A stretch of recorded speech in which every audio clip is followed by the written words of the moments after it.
Right, we've got our first real-world project here. The first thing we're going to do is talk about how we approach this. We're not just going to dive straight in and start grading. We've got a bit of prep to do first. Now, I've already used the Baked Master workflow to get this project into Resolve. Go ahead and do that. Refer back to the Baked Master workflow videos if necessary. Now we've got our project conformed and we're ready for work, we're going to watch the whole thing through. We're paying particular attention here. We're looking for things that may be an issue later on, or things that we really like about this footage and might inform the look we're going for. I already like the blue and red stroke yellow colour scheme that's naturally occurring within the blue suit and the skin tones of the contributors. Blue and yellow are complementary colours, they look good in each other's company, so that gives us a great starting point for this project. That being said, we don't want to make any skin tones too yellow in the pursuit of this. We'll keep the warm skin tones their natural colour, and use the blue costume and location details as a counterpoint.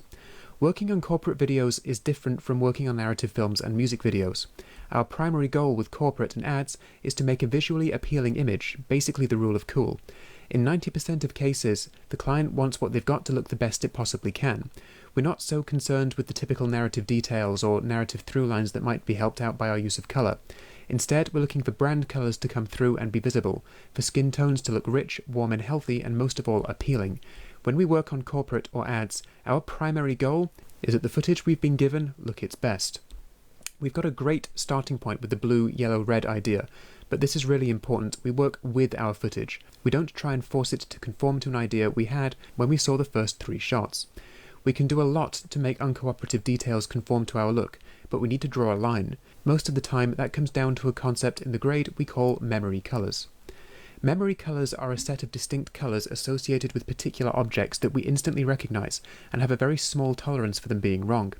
Typically, these are the skin tones of people, grass, sky, and the red brick in buildings. We can very easily spot when a blue sky is greenish or when the grass is too blue or yellow. We can very easily spot if a skin tone has been made too pink or yellow, and we can recognise when the red bricks of a building look off too. When we think about how to best implement a look we're working on, we keep this information in mind. Are we interfering with these important colours? Does the skin look too grey or too pink? If I made the contributors' skin tones yellow, would it look odd? Even if that sets up our blue-yellow scheme, does the skin still look wrong? When people start out grading, their first instinct is to make as radical a transformation as possible on everything they're given, and I understand that desire. You want to do your bit and you want to know that you've had an impact. But the truth is, a subtle difference can be worth a whole lot more. Never feel as though you must have totally transformed every shot you're handed. This is especially true in factual and interviews. Our goal here is to polish this footage and give it the best presentation we can, not to turn blue to green or red to yellow and prove that we've been here and that we've done something significant and visually obvious.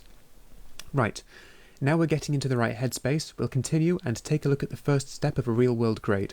Click on through to the next lecture when you're ready.